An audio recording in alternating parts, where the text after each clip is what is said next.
What can I say? Mamba out.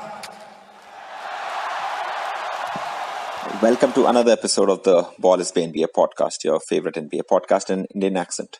To be very honest, we never saw us doing this episode, but here we are. As we all must be aware, earlier this day, the Black Mamba, Kobe Bryant, died in a helicopter accident, along with his daughter Gianna and 7 others in Calabasas, California. Kobe was on his way to attend a basketball game at the Mamba Sports Academy, where Gigi was to play and Kobe to coach. Obviously, a large majority of us are Kobe fans, and just saying the word Kobe invokes so many emotions on all of us that it would have been impossible to capture our feelings without some friends of the pod. Before we introduce our guest, we've got with us, as always, co-host Vineet Devaya. Vineet, quite tragic the setting for our weekly rendezvous, and I remember both of us thinking the other one had clicked on some fake news when we heard about it, correct? Yes, absolutely. I think I saw it on Twitter and I just thought it was fake. And then I put it up on our NBA Wallah's WhatsApp group just to make sure, people, if someone knew whether it was fake or no, because it was just really upsetting. And then, when CNN confirmed, I was just like, has to be true. Yeah. I was still hoping that it was, some sort of Kobe new wave joke that he'd try to, do something Initially I also new. thought the same thing because like LeBron just passed Kobe, so it's like kind of like some Kobe fans way of just Exactly. reminding Yeah. everybody who the real GOAT is, that kind of stuff. But yeah, I think when the reports started pouring in, it was just like I had to take a break. Yeah, it's really tragic. Anyway, we'll not waste too much time in introducing our guest. We've got with us none other than Jonathan Rego. We've been very lucky to have Jonathan with us. He is also part of the NBA Wallah's group, but more importantly, a big basketball fan.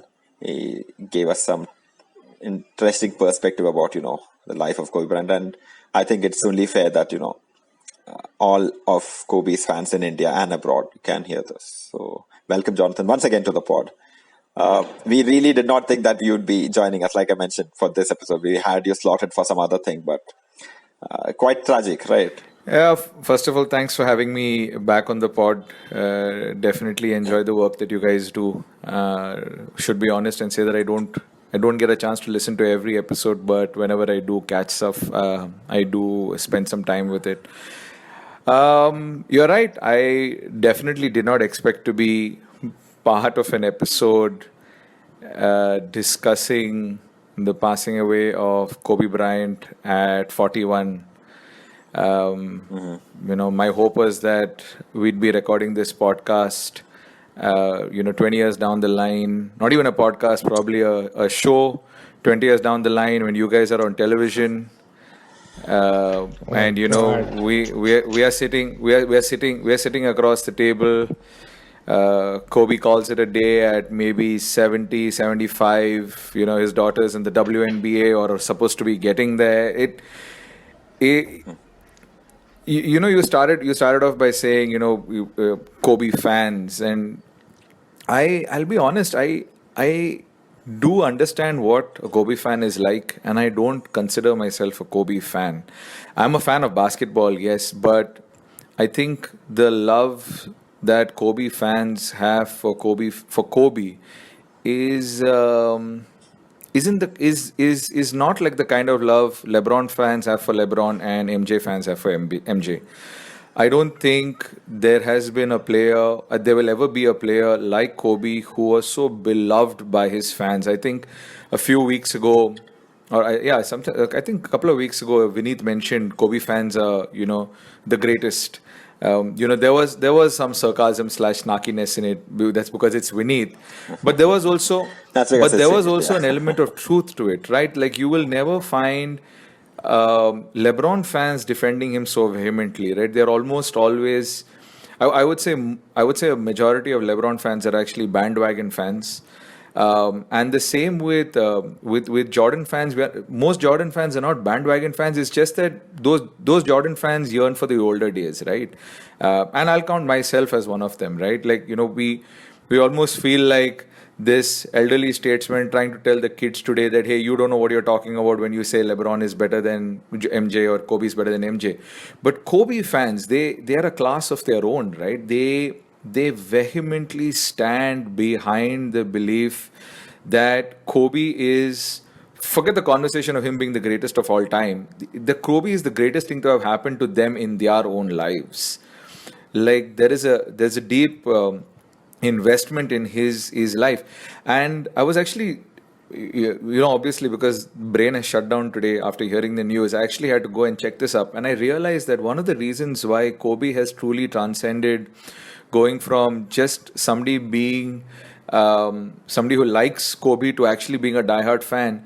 He's the only player who actually, he's the only star, and I mean star. When I mean star, I mean somebody who's in the conversation for GOAT, who transcended both the non-social media and the social media age, right? Kobe is the only player to have played more than half his career, only top 5 or top 10 all-time player to have played his career, half of his career in the social media age. Jordan got done at 98, and yes, he did have a couple of years with the Wizards, but we don't know what happened there. If we don't count those, and he never really got into the social media age. LeBron's been only social media, but Kobe is the only guy who stayed relevant before social media, won a bunch of championships there, and then during social media won a bunch of championships. He's truly unlike any of the greatest of all time. Other players who are in the conversation for greatest of all time.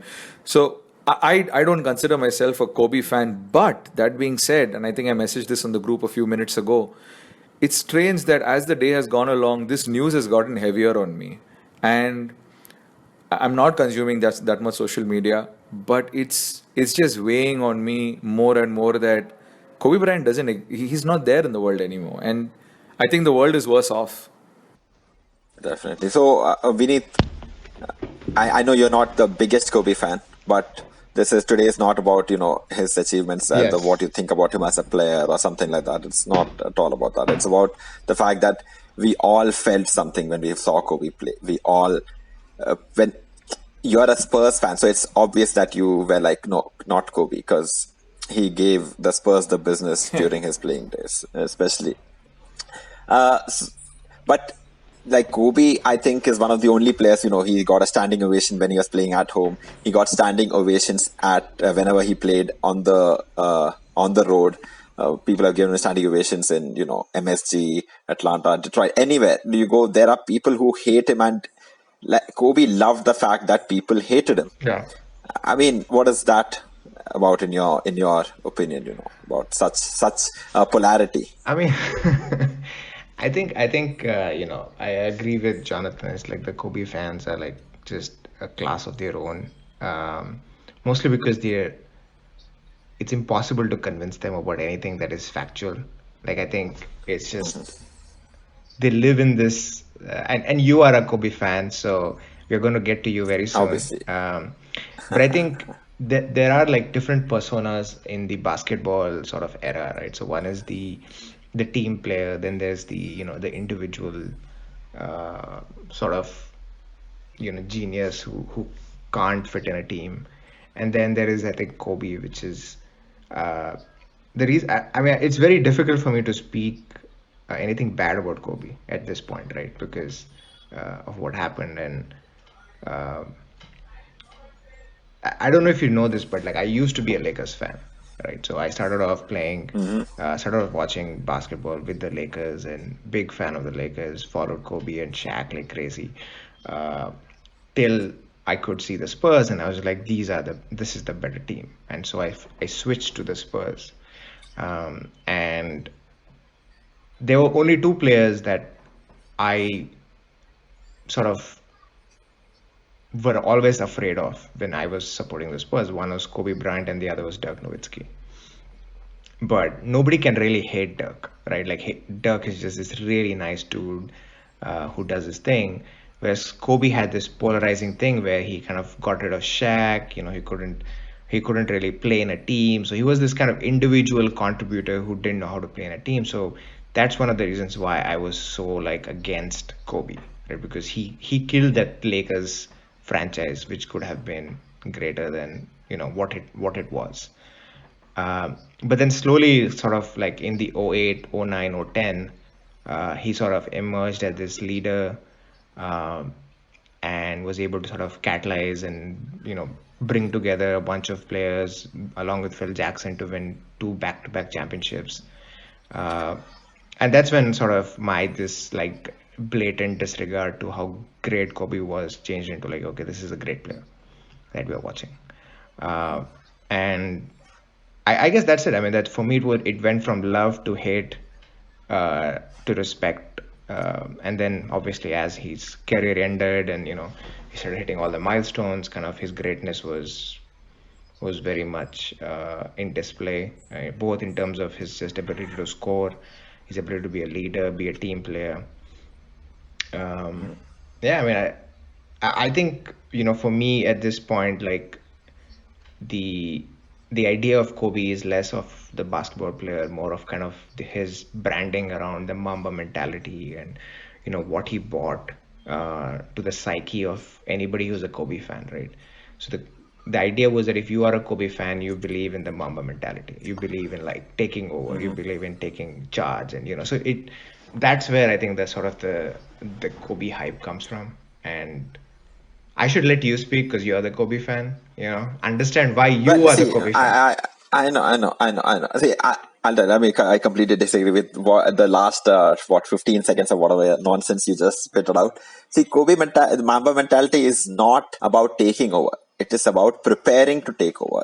It's always, I think, one part of it that has been, like, Kobe was not a killer because he acted like a killer. It's because he trained like a killer. He trained himself to be in those positions where his body does not give up. Like I remember, because I was reading that Mamba mentality, the book also, There's crazy a book. book. You should, yeah. There's a book with all pictures of his Jonathan. I'm not sure if you recommended the book, but I think that book was there. Whatever. It's a book full of pictures, and Kobe's written it. There's a forward. There's nice pictures and all that. It's a beautiful picture. So what I'm saying is, like, it's always very misnomeric when you say that Kobe Bryant is just wanted to be the killer. He wanted to prepare himself so hard. Like, he wanted to see what it was like if he was dehydrated, if he could perform, if the lights were too bright, but whatever it is, all that jazz. He did the back end work, and the front end work showed. Yes. To explain IT terms. Right. And which I think is like extremely undervalued. Like, I don't understand. Mamba mentality does not come just because you think, oh, I need to take the difficult shot. It's that you have to prepare yourself so that you're confident enough to take the shot, not because you just decide, oh, I'll just heave the shot over 2 7-footers who are jumping at me. It's because you have strength in your legs that you can jump over. It's because you have trained for that shot 1,000 times a day. You've hit 1,000 shots every day, even after you've won, even after you've lost. It doesn't matter. Like, you believe in a future where hard work will pay off. Like, after the Utah Jazz series, in one of the first series where he airballed 3 shots, everyone was like, don't worry, Kobe, you'll be fine. Kobe's like, I know I'll be fine. The only problem is that my arms don't have the strength to jack up those shots at that point. And he was like, that was my mistake. I wanted to get better. He trained his body. He trained his mind. He did a lot of underhanded tricks, this tricks, that tricks. He knew exactly what certain tendencies was. He studied the game so hard, which is why he was able to succeed in those things.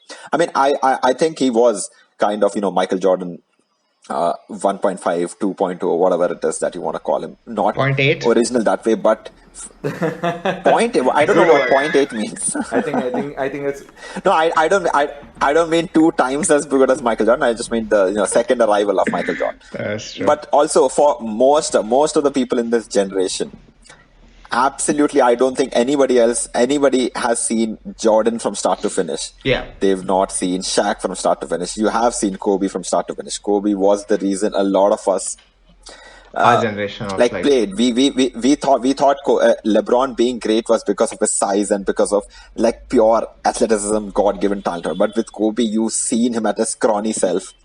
You've seen him develop muscle as he grows up. You've heard stories from people where he's told people to come for the gym at 5 o'clock while he was there at 3 o'clock. And which are things that, see, the reason I love players is because they give me a sense of things that I can't do. Like the reason think Will Chamberlain is a GOAT is because like that dude, like it's unfathomable for me to even imagine what living like that would be. Like, being 7 foot, this and like being so powerful. With Kobe, it was just that I can never imagine myself working so hard towards my goals that it consumes me completely. Like I don't train that hard. I don't work that hard. I don't think my goal is the only goal in life or a pure one track focus.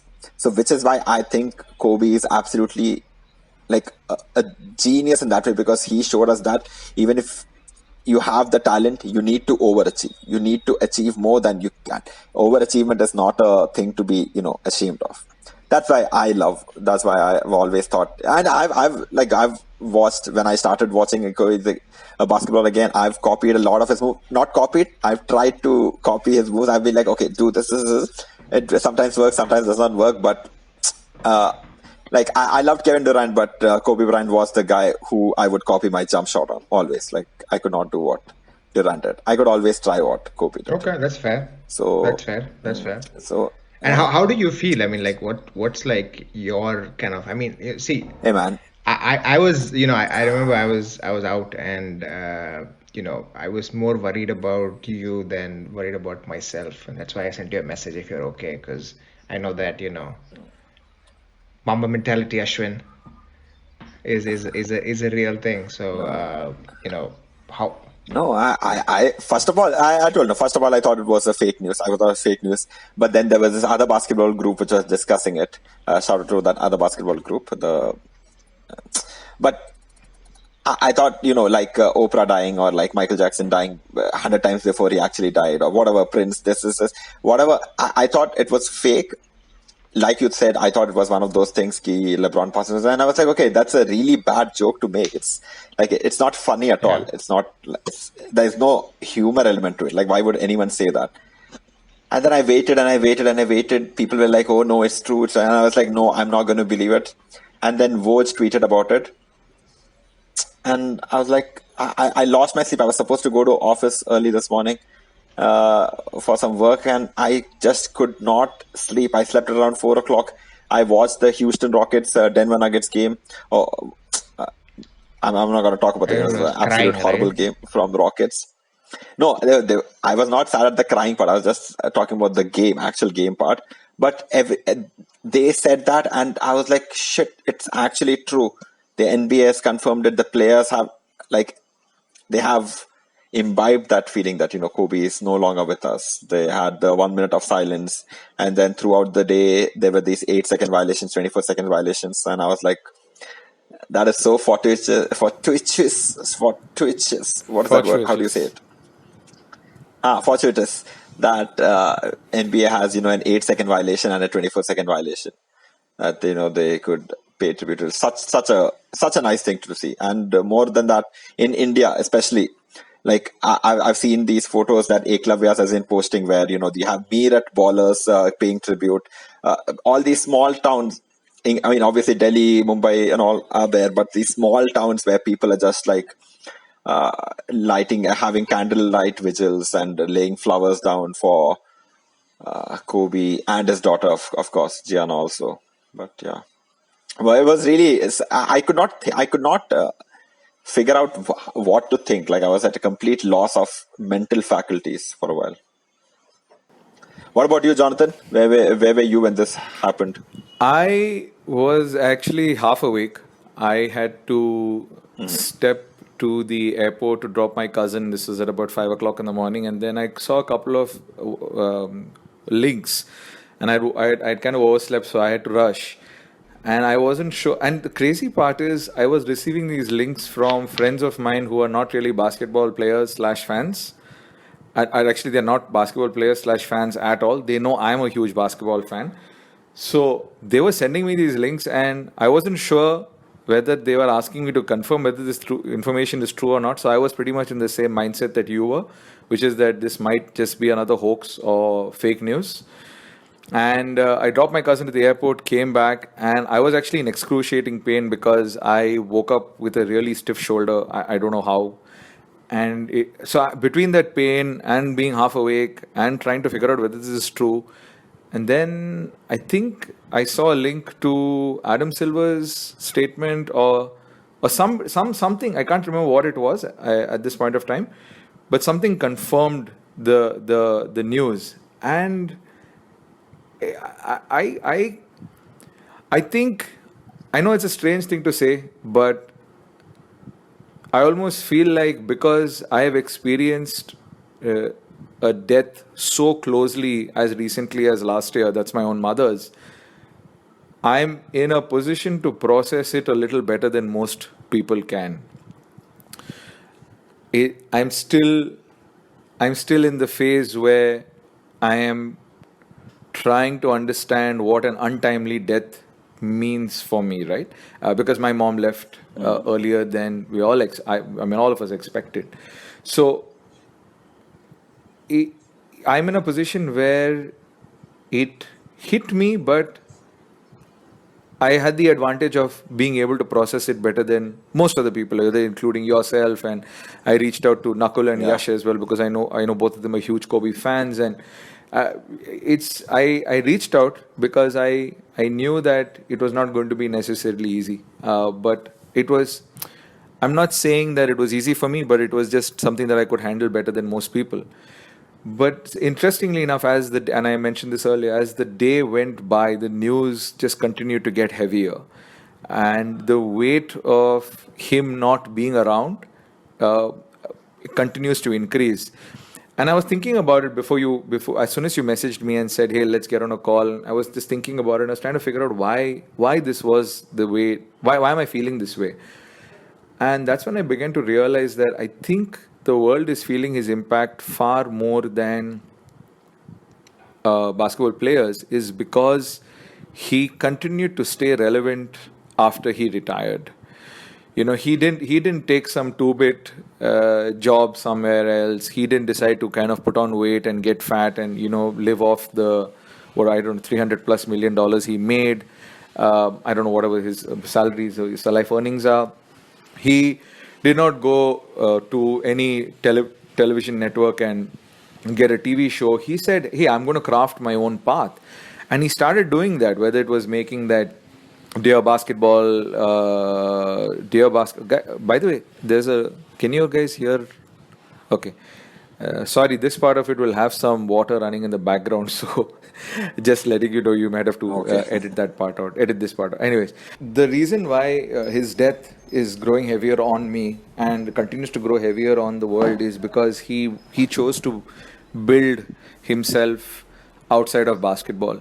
Whether it is make those movies, whether it's make their animation, whether it's start a production company, whether it's start a energy drink company.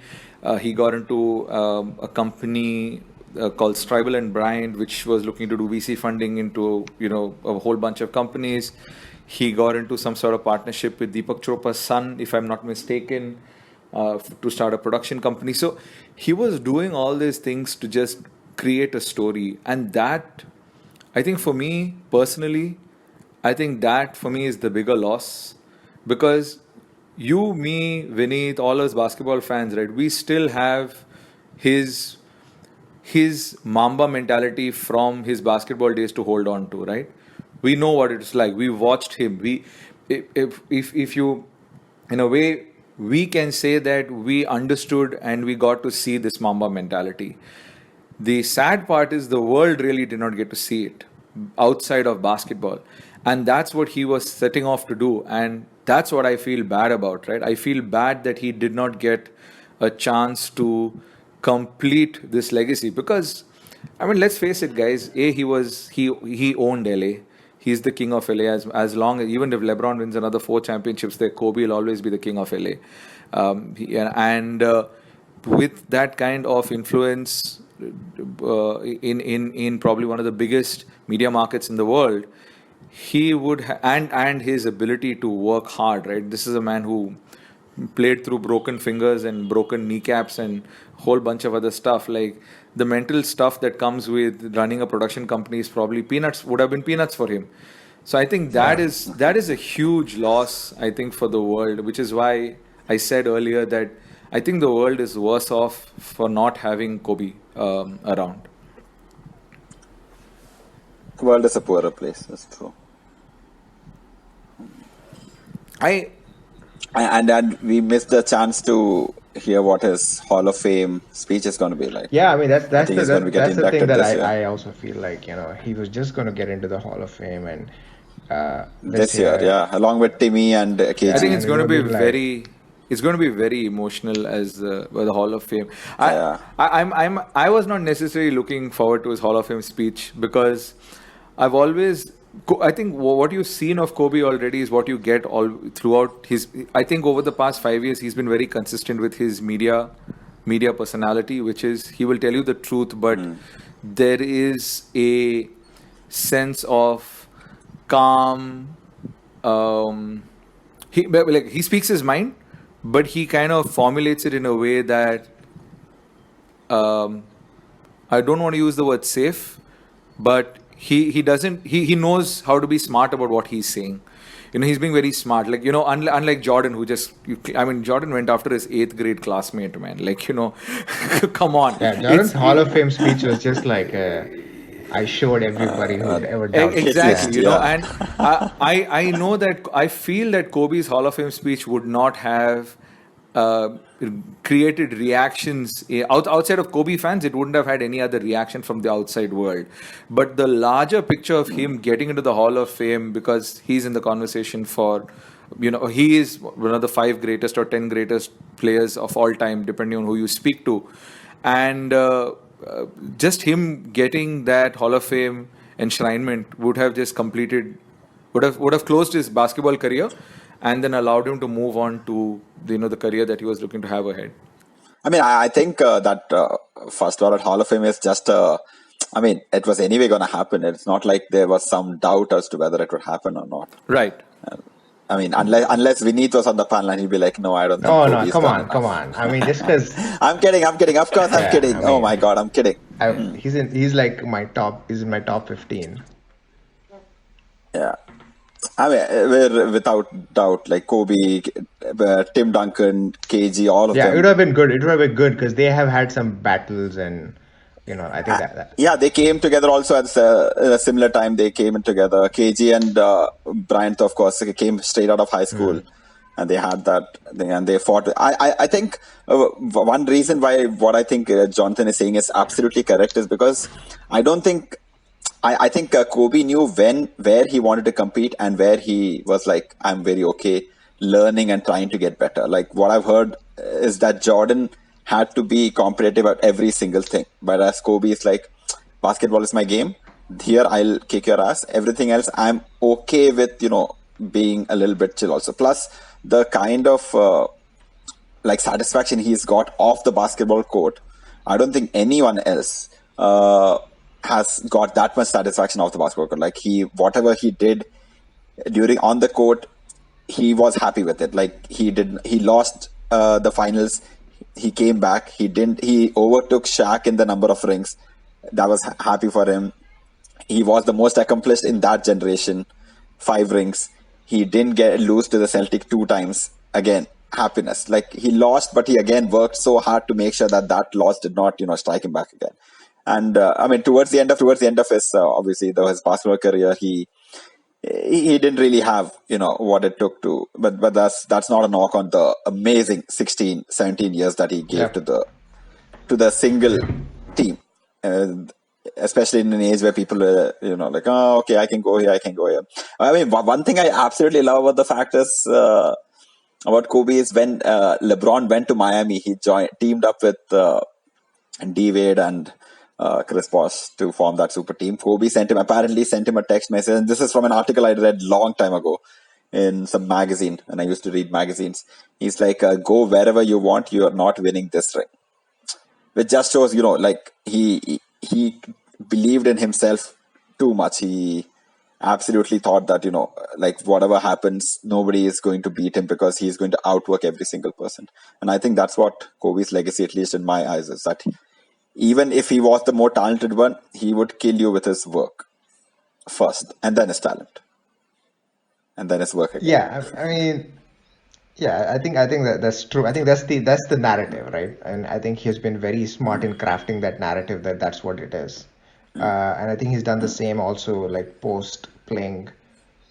Yeah, Post so playing, like yeah. he focused himself on doing like these like unique media stuff that was actually quite well done. I mean, I really liked the stuff he did with I forgot the name of this thing where he used to like Muse Cage. I like that. I like the Muse Cage Yes, stuff. I like yes. the detail, right? I think that was the detail stuff. ESPN ESPN detail, yeah. detail also quite fun, quite a lot of fun. So I think he did some cool stuff after you know after retirement, and he was kind of like an entrepreneur slash businessman. Uh, and so overall, I think I was very excited to see Kobe Bryant in his phase 2.0 because I felt like he would really try to compete with LeBron and MJ in terms of their business and in terms of their accomplishment.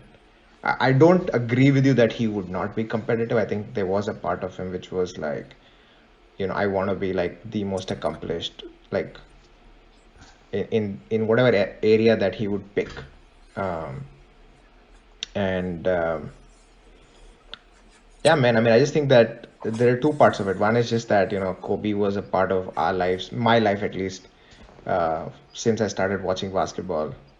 And, his loss and also the way the loss was, which is kind of just very tragic and sudden.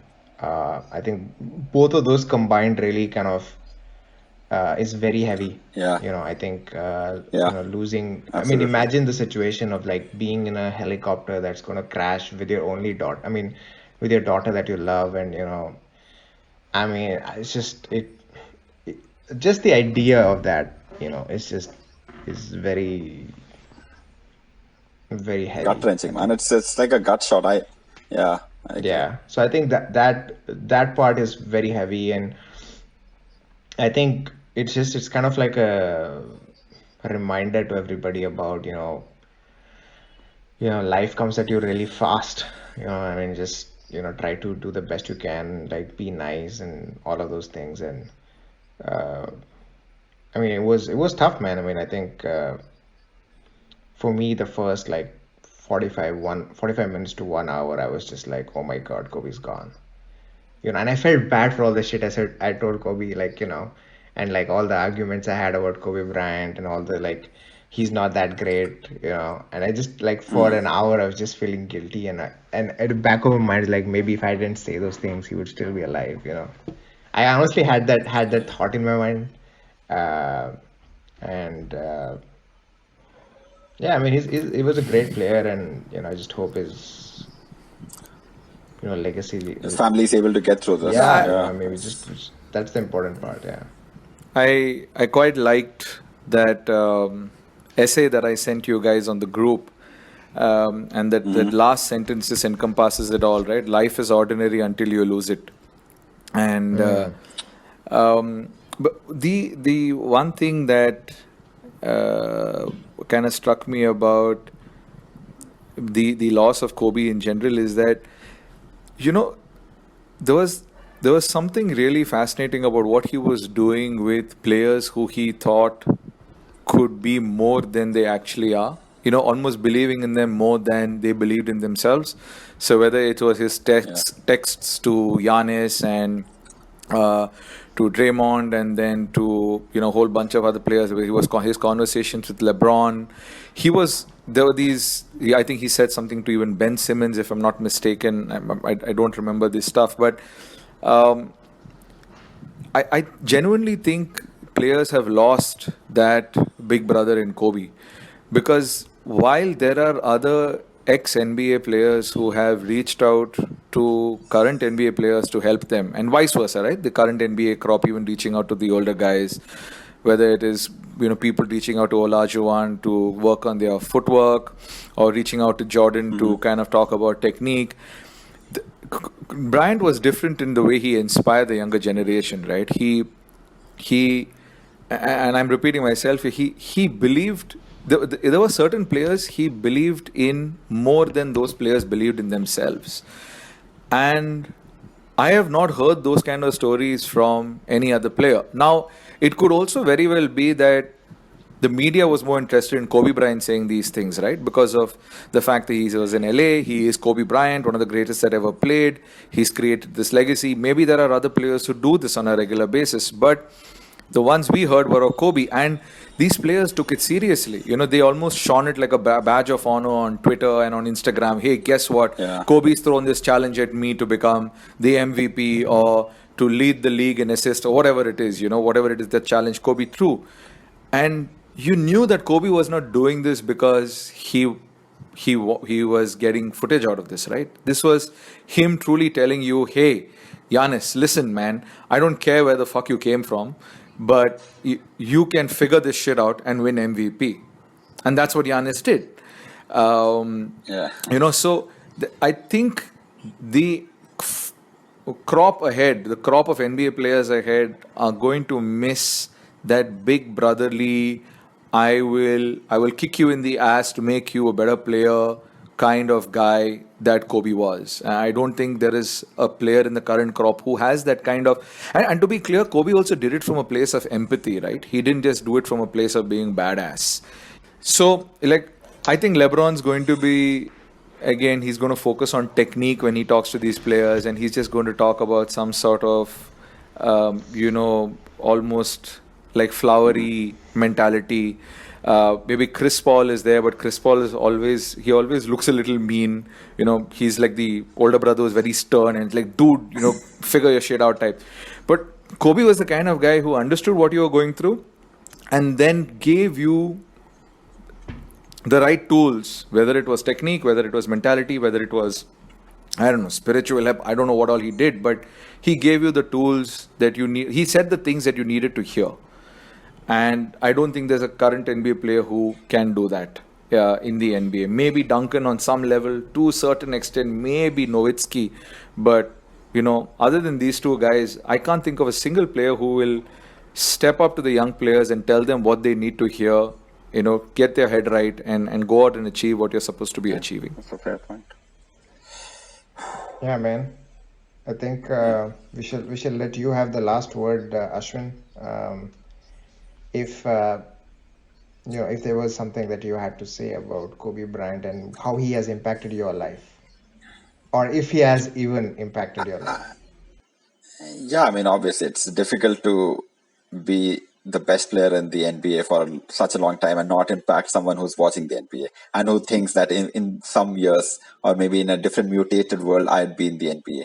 But for me, obviously, like you copy his moves. Did used to always aim at the dustbin with this thing, the whatever paper I was tossing. And in my head, I was like, oh, okay, if it goes in, I was like, hey, Kobe. If it didn't go in, I was like, someone else. Also, I think listeners don't know that you named your dog Kobe. I did, yeah. I named my dog Kobe along with Mr. Sagar Chada. And I told a friend that Kobe died, and he's like, what? He thought my dog had passed away. That's just. So I don't know how I feel about that. Yeah. But it's impossible to have watched the NBA since 2008-9 or whatever and not be like, Kobe is the man, like whatever. Even if it's a bunch of marketing or whatever, I don't give a shit.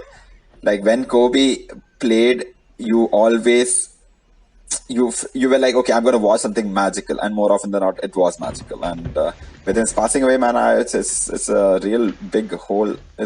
We lost David Stern this month, not even this year. This month, man, we lost January David Stern. 2020 has been very absolute shithole of a month. A lot of shit happened should ban this month. The World War III, Australia fires, Kobe Bryant. It's crazy. Kobe Bryant, yeah.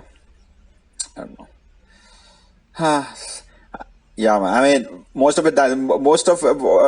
Especially what Jonathan was talking about, what he keeps talking about. Like in my head, he keeps talking about what he wants to contribute to the upcoming generation. Like even when I was listening to his Up and Smoke podcast, I was just listening to it yesterday. I cannot believe I went to play in the evening at 8 o'clock, 9 o'clock, while I was walking back, I was listening to this pod.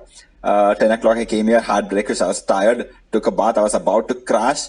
At 1 o'clock, suddenly some of these murmurs start happening.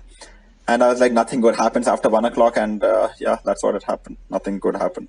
And then he was talking on the podcast, he was talking about how he wants to stop telling girls that, if you go fall asleep and so a prince will wake you up and then he'll kiss you and your life will be sorted. It's like, that's not how it works. It's fun to read, but I don't want my kids to ever think that if they go to sleep and wake up, everything will be all right. Which I think is an absolute great message. And on that message, I think you want to say rest in peace to Kobe and Gianna. And especially them, okay, because I keep hearing that there are other people on the podcast also. I know that On the helicopter. people die every single day, not on the podcast. but people, there are like 1 million people die every day. But for us, even if it's heartless, I think Kobe and we really want to just say that that the feelings are there for Kobe Bryant, especially from my side. It's not to and just the other people. Yeah. Just to add to your point, I actually I disagree with people who say that just because he's Kobe, does his life mean more? I mean, yeah, that's how human life is, right? There are people who stand out more than others. It's just the way the human race will always be. Yeah.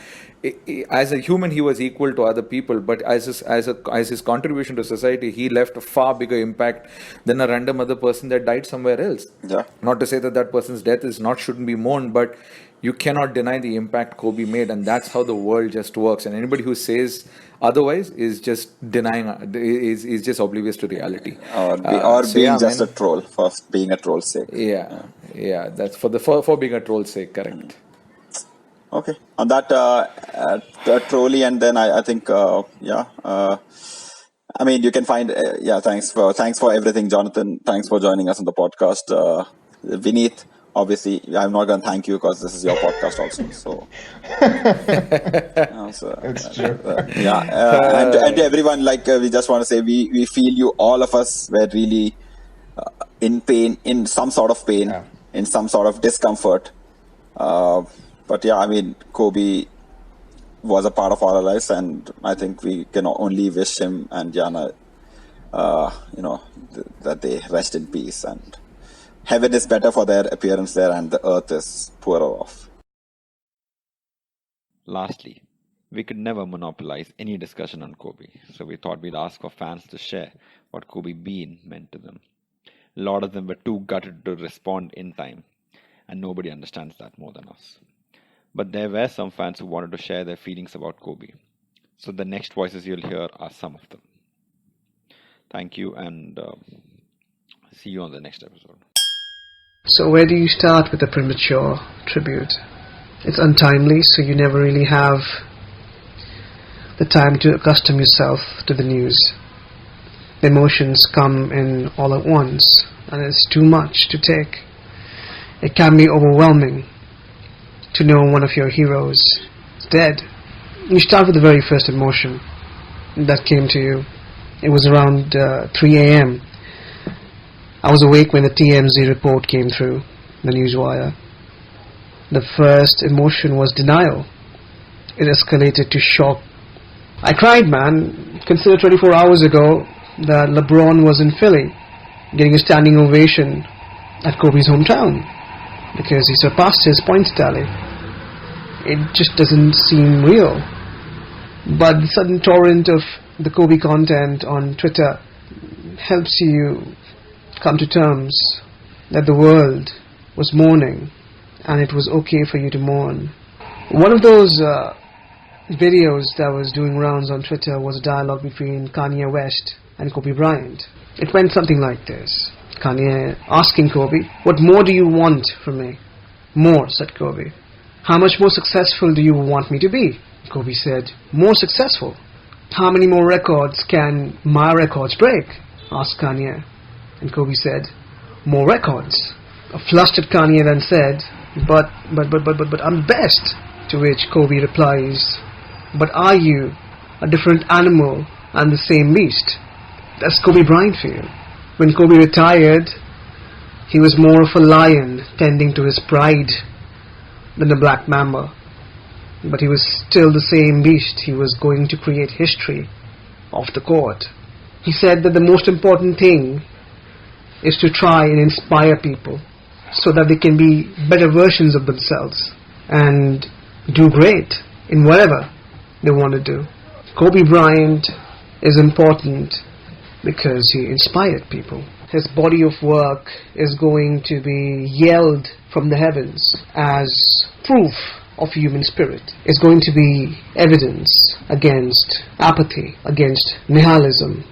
In an ever-darkening world where those who are growing in it and growing into it are growing ever more disillusioned.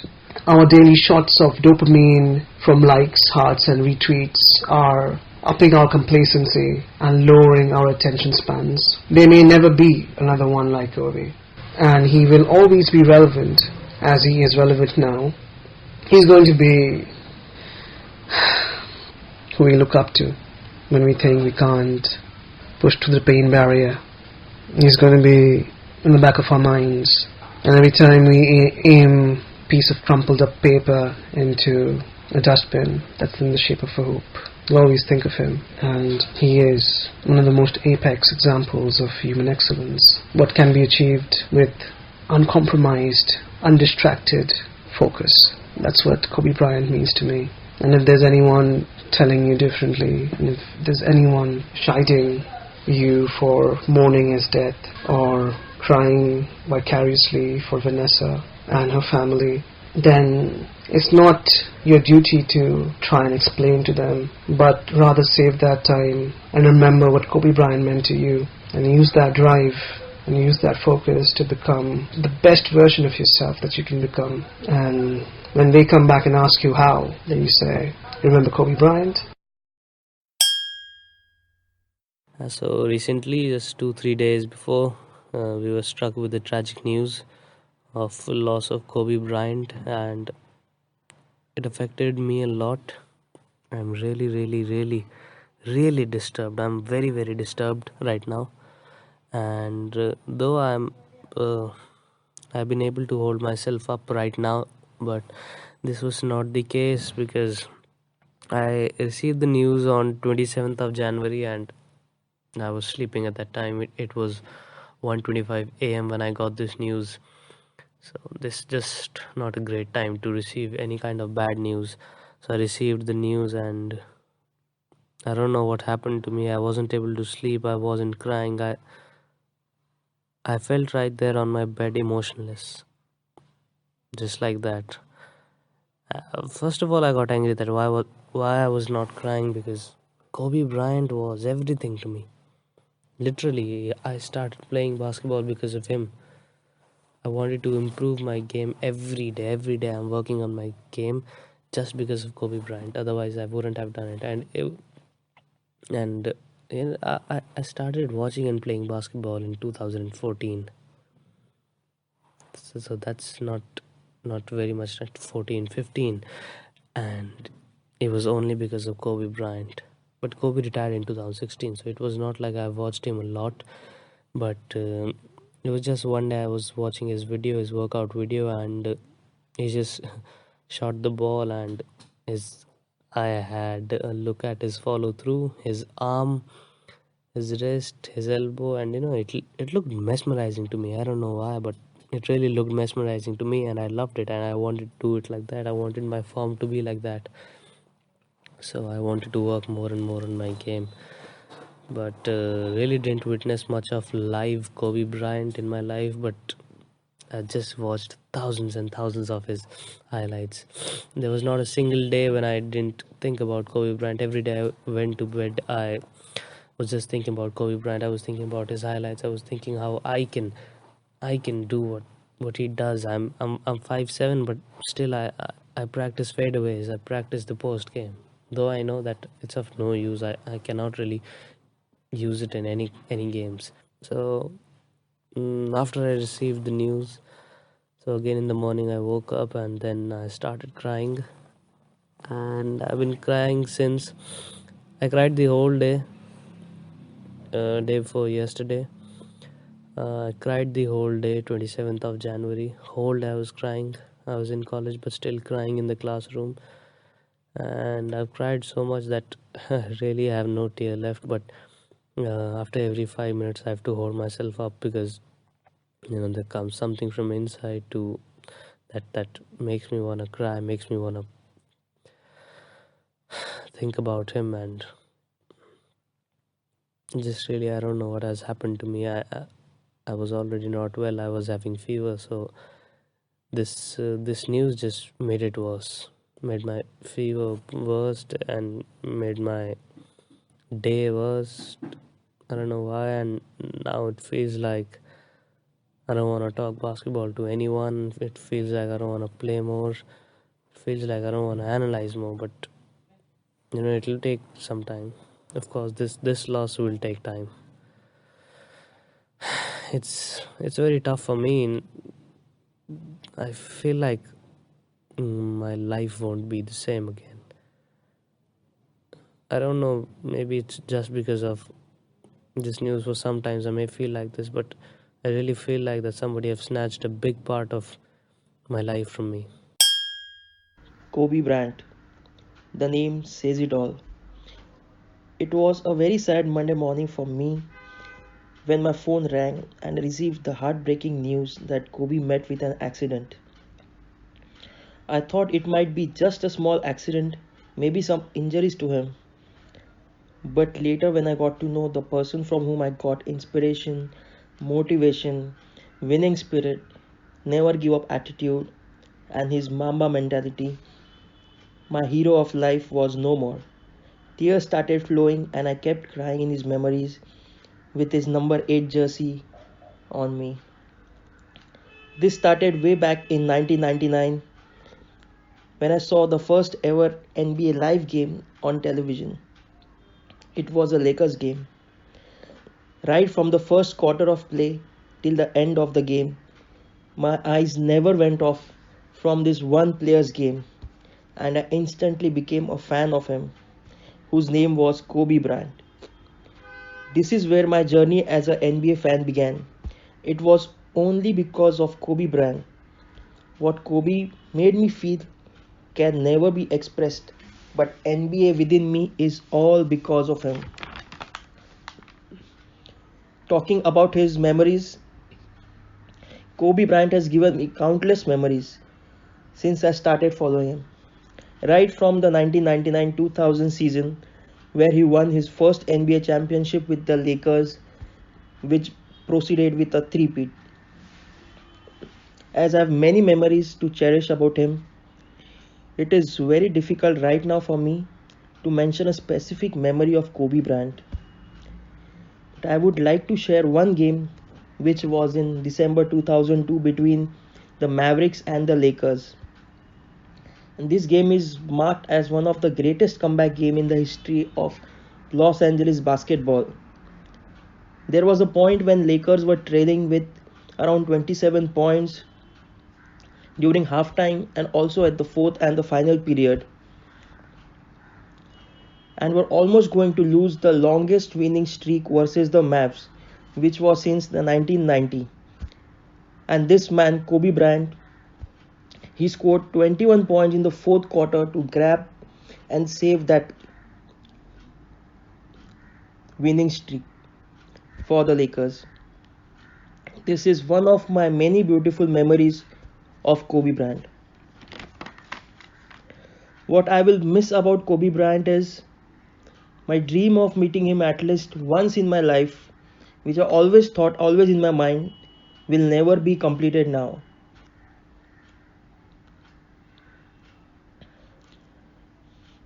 I have made a special wall as a dedication to Kobe Bryant with all his achievements on it after his retirement in 2016. And now it will be kept as a tribute to him in his loving memory. He will always be my hero and he will always be with me forever. My condolences to his family, friends, and all the fans across the world. Thank you, Kobe. I will miss you.